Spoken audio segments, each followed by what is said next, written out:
This is the Fifth Estate Winning Headlines, your media police post. In this segment, we take a look at some of the headlines that you might have missed this morning. We also take a look at the political pieces that we call cartoons in this country. Today is the 19th of November, 2021, and I am AX. I am Miss Pope. And I am CS. In the headlines, in case you missed them, the Daily Nation, how Wanted Trio blew their cover. In the Standard, back to committee after 96 hours of high drama. In the People Daily, end of the road. And in the Star, Raila narrows gap with RUTO and new poll. Now, very quickly, we were uninspired by all of these headlines. And before we explain why, we'll just highlight our three-part criteria that we use to judge the headlines. We ask ourselves three questions. Is the headline topical or speculative, repetitive or groundbreaking, thoughtful or just plain lazy? Now, the Daily Nation, the Standard, and the People Daily were all talking about the escaped convicts. Yes. We're happy that our security agencies were able to swoop in and salvage that situation. 2J spoke about it the other day. It's curious what's happening with the escape of convicts and what's happening in Uganda, law of unrelated things. But the headline that is standing out is a Star.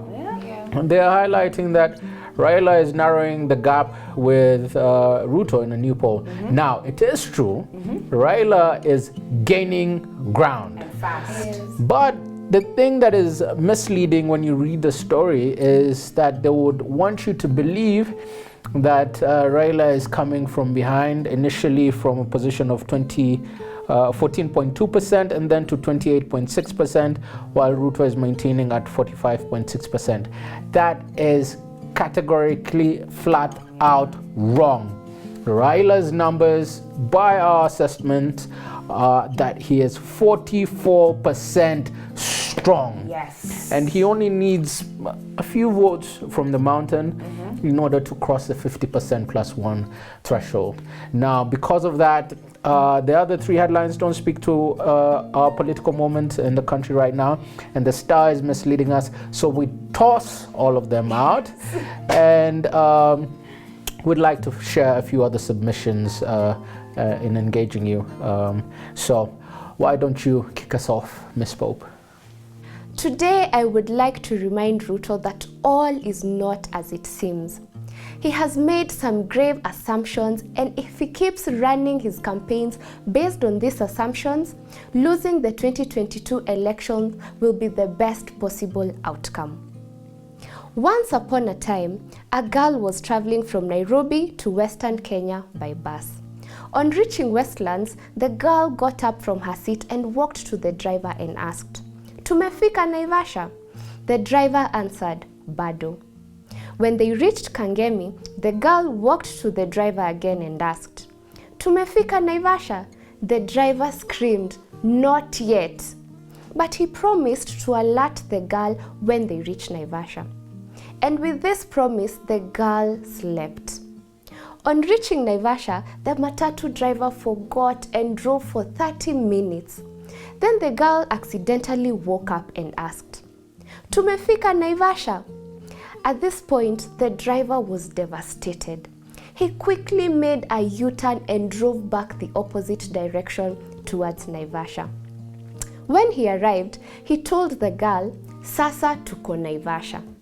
Then the girl removed a sandwich from her bag and started eating it.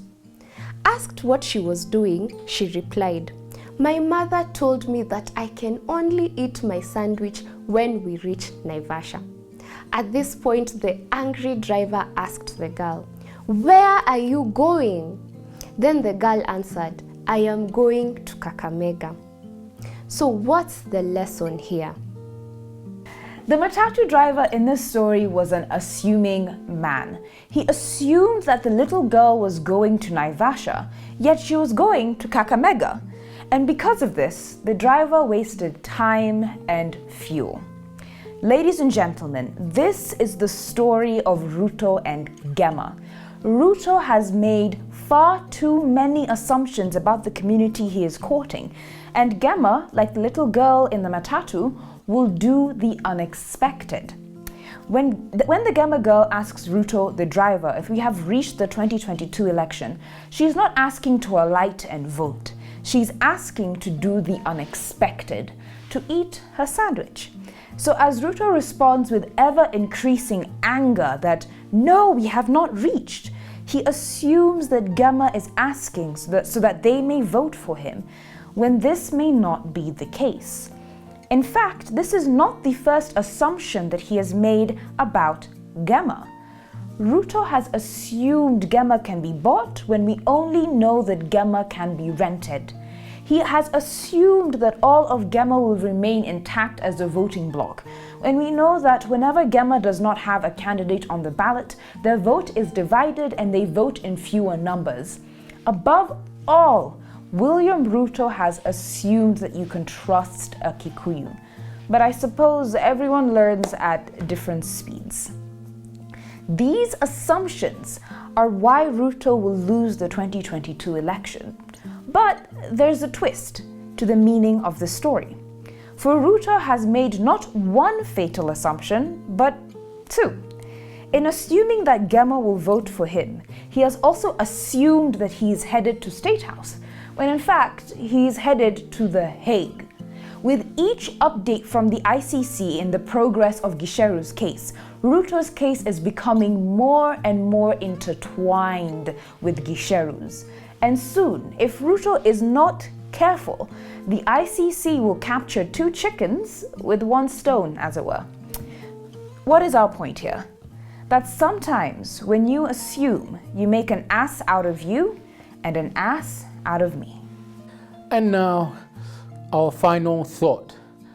It was said by King David that it is useless to make a sacrifice that costs you nothing. We would like to borrow from the wisdom of the great king to share an insight with the Gemma nation.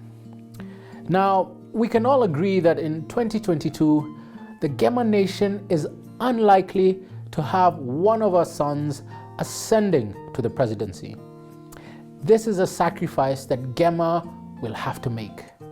But we also know that Gemma will still be responsible for producing the next president, because whoever wishes to ascend to that high office will need a Gemma running mate and the support of the Gemma nation. Allow us to further illustrate this point with a brief story. A story was once upon a time told of a strict king. His name was Zaleosas. In one of the decrees that was issued by the king, he ordered that all adulterers were to be punished by having both eyes removed. But it just so happened that, unfortunately, one of the sons of King Zaleosas had committed adultery. And so, according to what the king had decreed, both his sons' eyes had to go. Now, King Zaleosas was in a dilemma.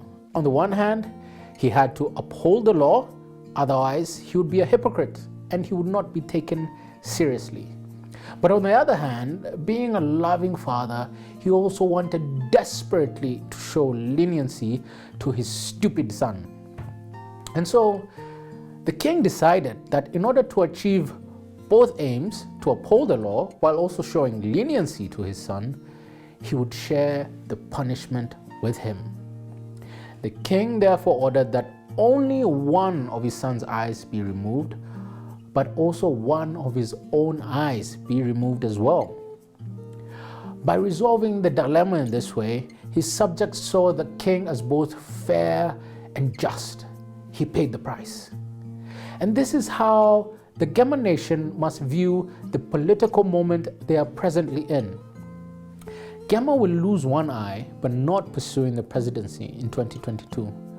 But if they pull together and support Raila, they will have the deputy presidency, and in this way, they will keep the other eye. And like King Zaleosas, Gemma will be respected and taken seriously for offering a just and fair solution. And on that note, we would like to leave you with a quote from G.K. Chesterton. He said that to have a right to do a thing is not at all the same thing as to be right. in doing it. Very, very good words. So on a day wherein we've had no winning headline, do not forget to subscribe to our YouTube channel and don't forget to click that little bell that lets you know when we've posted a video. We are also on your TV screens and you can find us on Pang Free to Air, GoTV and Star Times. Have a fantastic day. Do have a blessed weekend.